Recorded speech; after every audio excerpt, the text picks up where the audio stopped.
Hello प्यारे बच्चों।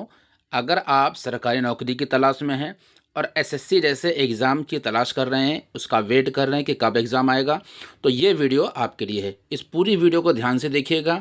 इसमें सभी प्रकार की डिटेल आपको बताई जाएगी कि कितने पद हैं, योग्यता क्या है, प्रोसेस क्या है, एग्ज़ाम का पैटर्न क्या है, सब कुछ इस वीडियो में आपको कवर करके बताया जाएगा। तो जैसा कि बच्चों आप जानते हैं कि मैं आज बात कर रहा हूँ एसएससी, एमटीएस और हवलदार जो पद हैं 2026 के लिए बात करने जा रहे हैं। कर्मचारी चयन आयोग इसकी परीक्षा करवाता है, भारत सरकार की नौकरी है। बम्पर भर्ती की बात है जिसमें मल्टीटास्किंग स्टाफ यानी कि एमटीएस ये पद है और प्लस आपका हवलदार पद है। इन दो पदों को मिला करके ये वैकेंसी आ रही है। काफ़ी पोस्ट इसमें आने वाली हैं। यदि संभावित पोस्ट की बात की जाए तो जैसे कि पिछली बार जो पोस्ट थी वो आपकी 7,948 लगभग पोस्ट निकले थे। इस बार भी ये पोस्ट 7,000 प्लस होने की संभावना है। इस बात को ध्यान रखिएगा।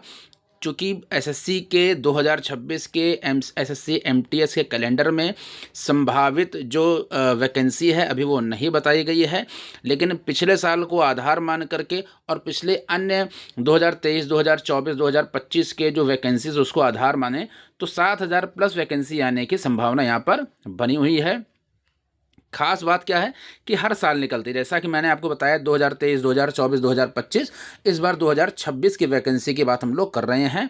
10th पास की सबसे बड़ी परीक्षा है। जो बच्चे क्लास 10th पास कर चुके हैं वो इस फॉर्म को भरने के एलिजिबल हैं, ये उनकी योग्यता हो जाएगी। तो यहाँ बात कर सकते हैं कौन फॉर्म भर सकता है, तो ध्यान से आप समझिएगा कि जो 10th पास हैं वो इस फॉर्म को भर सकते हैं। किसी अतिरिक्त डिग्री की आवश्यकता नहीं है। उम्र की बात करते हैं तो अलग अलग उम्र है, जैसे कि जो एमटीएस मल्टीटास्किंग सर्विसेज के लिए जो बच्चे अप्लाई कर रहे हैं उनकी उम्र 18 साल से 25 साल तक के लिए है। जो बच्चे हवलदार के लिए भी अप्लाई करेंगे वो 18 साल से 27 साल तक की उम्र तक होनी चाहिए, यानी कम से कम 18 साल और अधिकतम उम्र 27 साल होनी चाहिए। बोनस की बात करते तो जितने भी एससी, एसटी और ओबीसी कैटेगरी के जो कैंडिडेट हैं उन्हें हर साल की तरह जो 5 साल की छूट मिलने की संभावना है, 5 साल की छूट मिलेगी। सिलेक्शन सबसे आसान है। क्यों? क्योंकि एमटीएस में 2 स्टेप आपको फॉलो करने पड़ेंगे। पहला क्या है, सीबीटी बेस्ड यानी कि कंप्यूटर बेस्ड टेस्ट होता है।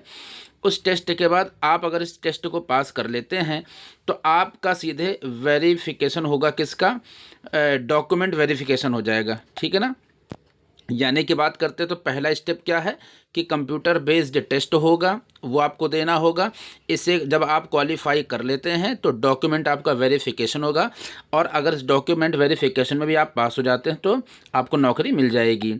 बात करते हैं इसमें 2 ही स्टेप हैं। इसका मतलब इसमें क्या है, इंटरव्यू नहीं होने वाला है, सीधे ज्वाइनिंग होगी। सीबीटी और फिर डॉक्यूमेंट वेरिफिकेशन, सीबीटी और उसके बाद डॉक्यूमेंट वेरिफिकेशन हो जाएगा, ठीक है। लेकिन ये एमटीएस के लिए, मैंने हवलदार के लिए अगर बताने की बात करते हैं तो सीबीटी यानी कंप्यूटर बेस्ड टेस्ट होगा, उसके बाद फिजिकल टेस्ट होगा और फिर डॉक्यूमेंट वेरिफिकेशन, यानी 3 स्टेप होंगे। एमटीएस में 2 step, CBT plus document verification.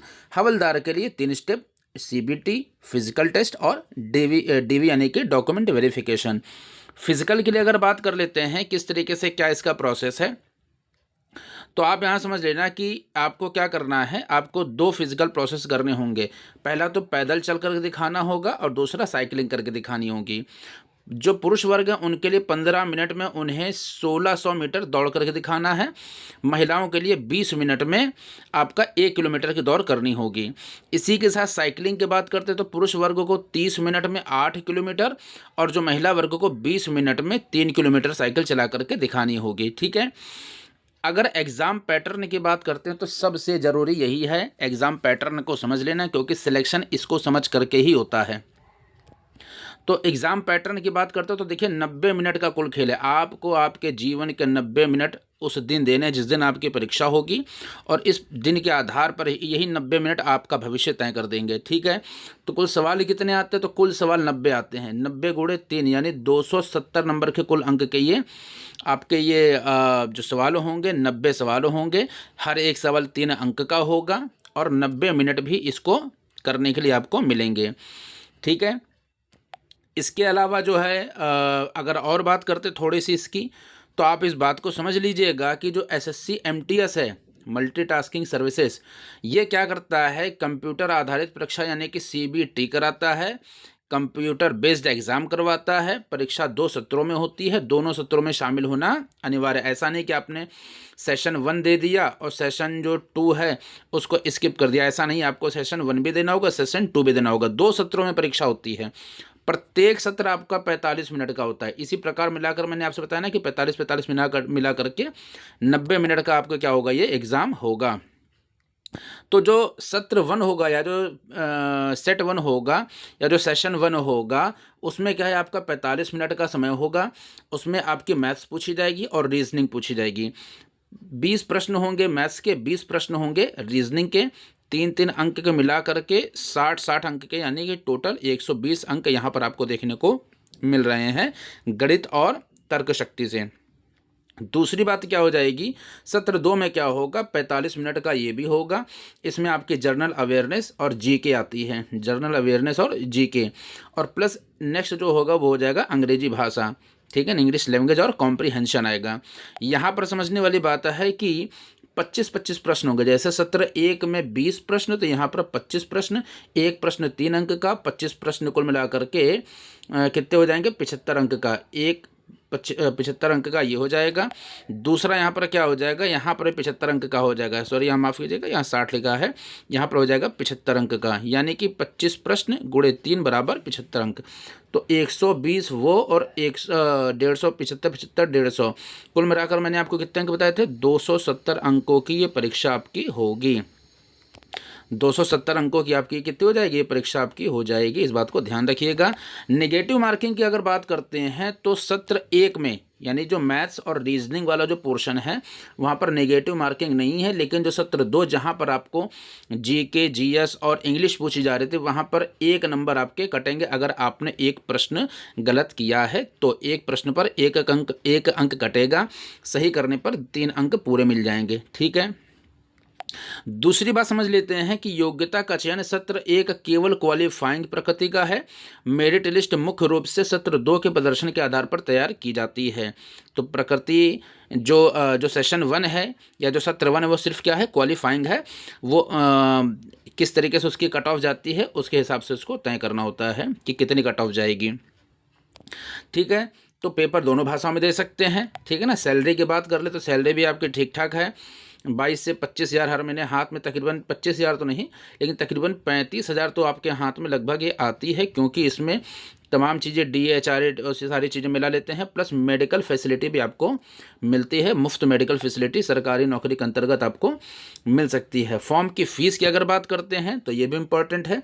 जितने भी जनरल और OBC के बॉयज़ यानी लड़के हैं, जितने भी बॉयज़ हैं या पुरुष वर्ग हैं, उन्हें 100 रुपये इस एग्ज़ाम को भरने के लिए शुल्क देना होता है। और किसी भी कैटेगरी की कोई भी लड़की हो, चाहे SC ST OBC physical handicap या जनरल लड़की ही क्यों ना हो, उसे किसी प्रकार का कोई शुल्क नहीं देना होता है। उसे शुल्क देना होगा कितना, 0। तो महिलाओं के लिए टोटल ये फ्री है। आप इस बात को ssc.gov.in की वेबसाइट पर जा करके भी पूरा अच्छी तरह से एक बार चेक कर सकते हैं। फॉर्म कब आएगा, सबसे बड़ा प्रश्न यह है। तो मैंने अभी आपको बताया कि नोटिफिकेशन में सिर्फ जून 2026 लिखा हुआ है। लास्ट ईयर यानी कि 2025 में ये फॉर्म आपका तकरीबन 26 जून तक आ गया था। तो इसी तरीके से ये फॉर्म इस बार भी जून के लास्ट नहीं तो जुलाई के प्रथम सप्ताह में आने की पूरी संभावना है। और ये फॉर्म फिल कब तक होगा, तो 30 दिन तक इस फॉर्म को भरने का पूरा प्रोसेस चलता है, ठीक है।